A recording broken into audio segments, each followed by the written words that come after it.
ഇന്ന് ഞങ്ങൾ പഠിക്കുന്ന സ്ഥലത്ത് ഓണം സെലിബ്രേഷൻ ആയിരുന്നു. ഓണം സെലിബ്രേഷൻ ഉള്ള ടൈമിലാണെങ്കിൽ ഏറ്റവും വലിയ പ്രശ്നമാണല്ലോ ഈ സാരി ഉടുക്കണ സീൻ. സാരി ഉടുക്കാനും അറിയാൻ പാടില്ല, ഉടുപ്പിച്ചിടാനും ആരും ഉണ്ടായിരുന്നില്ല. അറ്റ് ലാസ്റ്റ് അപ്സര ഉടുത്തു തന്ന്.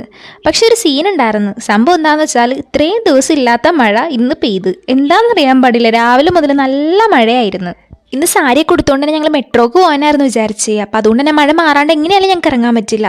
പക്ഷേ മഴ എന്ത് ചെയ്തിട്ട് മാറണ്ടായിരുന്നില്ല. അങ്ങനെ ഞാനും അസ്നയും കൂടെ നേരെ കോട്ടൊക്കെ ഇട്ടിട്ടായിരുന്നു പോയത്. നല്ല രസമുണ്ടായിരുന്നു. പരിപാടിക്ക് പൂക്കളിടാൻ വേണ്ടിയിട്ട് 9 മണിക്ക് ചെല്ലാൻ പറഞ്ഞാണ്. പക്ഷെ ഞങ്ങൾ 9 അല്ല 10 അല്ല 11 മണിയാവാറായി അവിടെ എത്തിയപ്പോഴത്തേക്കും. കാരണം നല്ല മഴയായിരുന്നല്ലോ. അങ്ങനെ എങ്ങനെയൊക്കെ ഞങ്ങൾ അവിടെ എത്തി. പോണ വഴിക്കാണെങ്കിൽ അനഘേനെ അഞ്ജലിനെയും കണ്ടായിരുന്നു. അങ്ങനെ അവൾമാരൊക്കെ ആയിട്ട് ഞങ്ങൾ ഒരുമിച്ച് നടന്ന് അവിടെ എത്തിയപ്പോഴത്തേക്കും പരിപാടി ഒന്നും സ്റ്റാർട്ടായിട്ടുണ്ടായിരുന്നില്ല. അങ്ങനെ പരിപാടിയൊക്കെ സ്റ്റാർട്ടായി. പരിപാടിയൊക്കെ നല്ല അടിപൊളിയായിരുന്നു. ഞങ്ങൾക്ക് ഭയങ്കര ഇഷ്ടമായിരുന്നു. പിന്നെ നമ്മൾ മെയിനായിട്ട് ഓണം സെലിബ്രേഷൻ എന്ന് പറയുമ്പോൾ തന്നെ നമുക്ക് ഏറ്റവും വലുത് സദ്യയാണല്ലോ. അങ്ങനെ ഞങ്ങൾ ഫുഡൊക്കെ കഴിച്ച് വെച്ചക്ക് പിന്നെയും കുറച്ച് പരിപാടികളൊക്കെ ഉണ്ടായിരുന്നു. പിന്നെ അതിനും വലുത് മെയിനായിട്ട് പിക്ക് എടുക്കണം. അങ്ങനെ കുറച്ച് പിക്സൊക്കെ എടുത്തിട്ടുണ്ടായിരുന്നു ഞങ്ങൾ.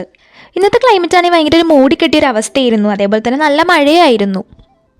ഒരു പോസിറ്റീവ് എന്താണെന്ന് വെച്ചാൽ നമുക്ക് ചൂടെടുക്കില്ല. പിന്നെ അതുപോലെ തന്നെ ഞങ്ങൾ എല്ലാ പരിപാടിയും ഇങ്ങനെ നേരെ വീട്ടിലേക്ക് പോയി. അപ്പോൾ ഇന്നത്രയൊക്കെ തന്നെയുള്ളൂ. ബൈ.